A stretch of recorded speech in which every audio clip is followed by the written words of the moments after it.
Welcome to True Crime Cases. Today we are unveiling a shocking story of jealousy and violence. Stella, the glamorous wife of billionaire Benjamin, and Pastor Samuel, a celebrated spiritual leader with a devoted following, seemed like two people from entirely different worlds. But when their lives collided in a secret forbidden affair, it set off a chain of events that would lead to betrayal, scandal, and ultimately Stella's gruesome death, leaving New York society stunned and desperate for answers. Stella was the picture of perfection, a symbol of New York high society. As the wife of billionaire real estate mogul Benjamin, her life seemed like a dream. She attended charity galas in designer gowns, her jewelry glittering under the chandeliers of the city's most exclusive venues. Her days were spent hosting luncheons with the city's elite and managing philanthropic endeavors that bore her family's name. To an outsider, Stella had everything: a luxurious penthouse overlooking Central Park, wardrobe most women could only fantasize about, and a husband whose fortunes secured her a life free of worry. Yet behind the opulent veneer, Stella felt trapped. Benjamin, though successful and influential, was cold and distant. His love for her had long been replaced by an obsession with his growing empire. Their conversations were brief and transactional, often focused on public appearances or financial matters. He controlled every aspect of their lives, from the charities she supported to the friends she kept. The gilded cage she lived in became suffocating, its golden bars reminders of the freedom she had sacrificed for a life of prestige. Her loneliness grew unbearable, and she began to crave something more, something real, something that reminded her she was alive. That longing led her to St. Timothy's Church, a historic institution nestled in Manhattan's Upper East Side. Its grand stone facade and towering stained glass windows exuded a sense of timelessness, a stark contrast to the superficial world Stella had grown accustomed to. The church, led by Pastor Samuel, had recently experienced a revival, drawing worshipers from all walks of life, including the city's elite. Samuel was no ordinary pastor. His deep, resonant voice captivated audiences, his sermons infused with a charisma that made listeners feel as though he spoke directly to their souls. He was tall and striking, with a magnetic presence that commanded attention. People adored him, not just for his spiritual guidance, but for his ability to inspire hope in a city that often felt devoid of it. Stella began attending services regularly, drawn not only to Samuel's words, but to the sense of peace the church offered. For the first time in years, she felt connected to something larger than herself.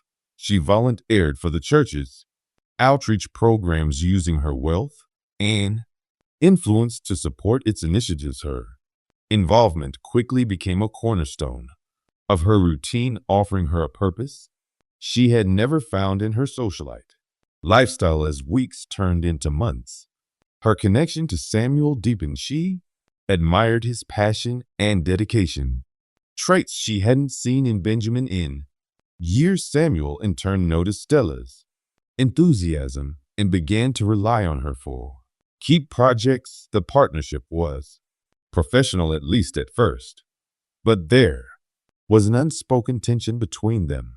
Stella found herself lingering after meetings, her heart racing when their eyes met. She hadn't felt this way since she was a young woman. Before her life became a carefully orchestrated performance. Unbeknownst to Stella, her search for meaning and connection was leading her down a path from which there would be no return. Her gilded cage was about to shatter, and the world beyond its confines would prove to be far darker than she had ever imagined. Stella's involvement in St.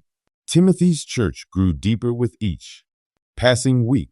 What had begun as a place of solace quickly transformed into the center of her life. She immersed herself in charity work, organizing fundraising events, and leading community outreach programs that garnered praise from the congregation. Her presence was magnetic, drawing attention wherever she went. But it wasn't just the congregation that noticed her, it was Pastor Samuel. Samuel had built a reputation as one of New York's most celebrated spiritual leaders, a man whose charisma and eloquence brought even the most skeptical to his sermons. Despite his popularity, he carried a sense of quiet humility that set him apart from the city's typical power players. Yet beneath his composed exterior, Samuel was human, and he was not immune to Stella's charm. She exuded elegance and grace, but there was also a vulnerability about her that he found impossible to ignore. Their professional collaboration began.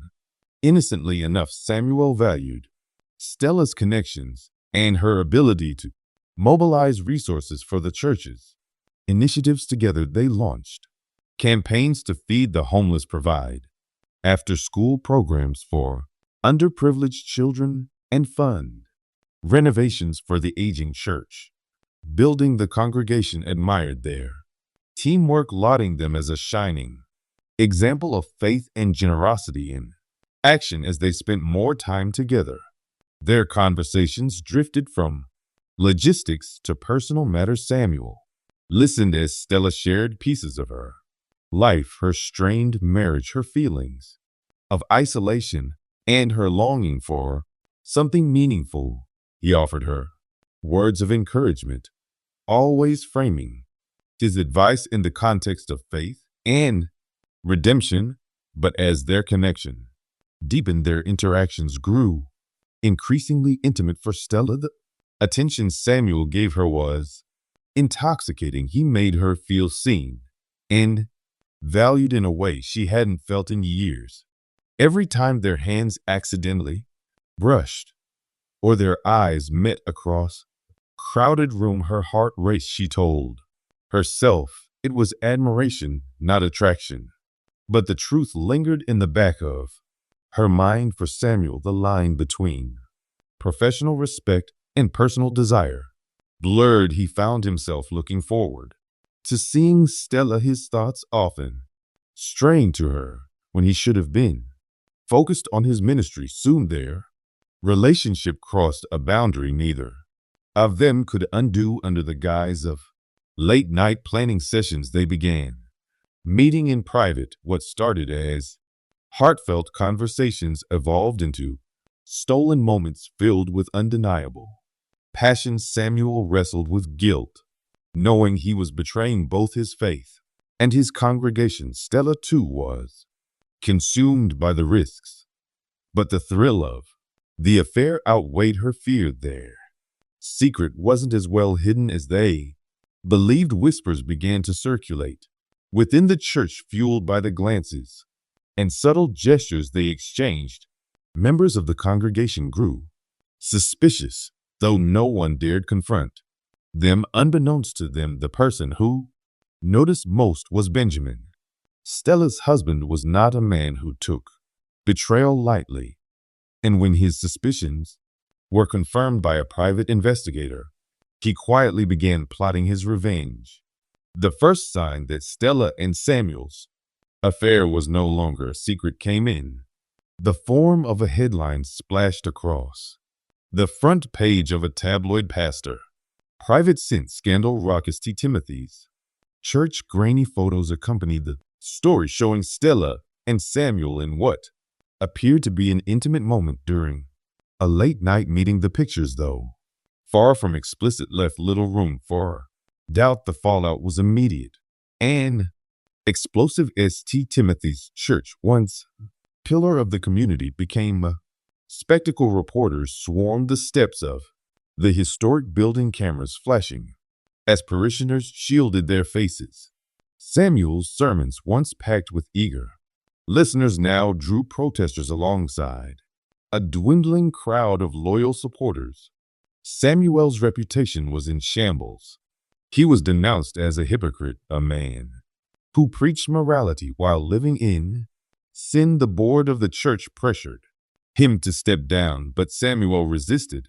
He issued a carefully worded public statement acknowledging his mistakes and asking for forgiveness. It was a plea that resonated with some, but for many, the damage was irreparable. Stella's world was also collapsing. Her social circle, once filled with women who envied her life, turned its back on her. Invitations to galas and luncheons disappeared, and whispers followed her everywhere she went. She became a pariah in the elite circles she had once dominated. To make matters worse, Benjamin made no effort to shield her from the humiliation. Instead, he played the role of the betrayed husband with such conviction that even those closest to Stella doubted her side of the story. Behind closed doors, Benjamin confronted her with a fury she had never seen before. He accused her of destroying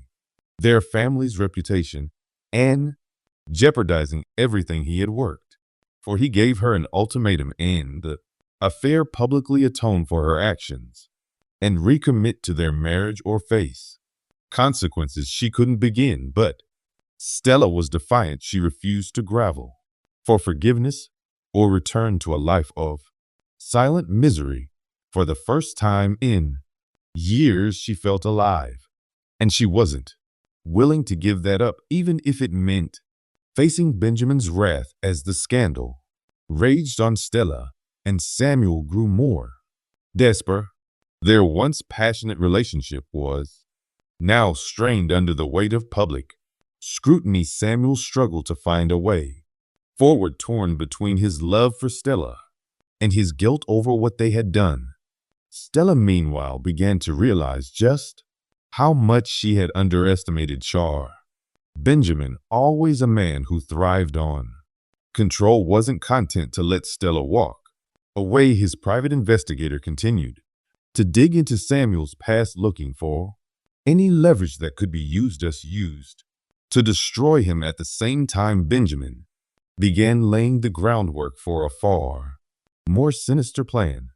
Unbeknownst to Stella and Samuel, Benjamin's fury wasn't limited to legal and financial retribution. He wanted revenge that would leave a permanent mark on both of them. And as the days passed, his plan moved closer to execution, setting the stage for a tragedy that would shake New York to its core. Months after the scandal erupted, the unthinkable happened.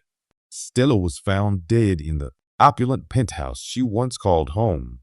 Her housekeeper discovered her lifeless body sprawled across the marble floor of the master's suite. The room told a story of violence: overturned furniture, shattered glass, and blood splattered against the stark white walls. Stella had been brutally killed, her throat slashed in what appeared to be a violent struggle. News of her death spread like wildfire, reigniting the media frenzy surrounding the scandal. Headlines speculated wildly, linking her death to everyone from enraged members of the church congregation to Samuel himself. The public, already captivated by the affair, now watched the unfolding tragedy with morbid fascination. Detective Iris Monroe, a seasoned investigator known for her meticulous approach, was assigned to the case from the moment she arrived at the crime scene. It was clear this was no random act of violence. The penthouse showed no signs of forced entry, suggesting the killer was someone Stella knew, or someone who had the means to bypass the building's tight security.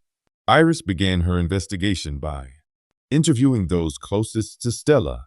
Benjamin, outwardly devastated, claimed he had been away on business the night of the murder. His alibi seemed airtight, corroborated by receipts and timestamps. Yet Iris couldn't ignore the tension that lingered in his voice, or the flicker of something dark behind his eyes when he spoke of his late wife. Samuel, already a public pariah, became.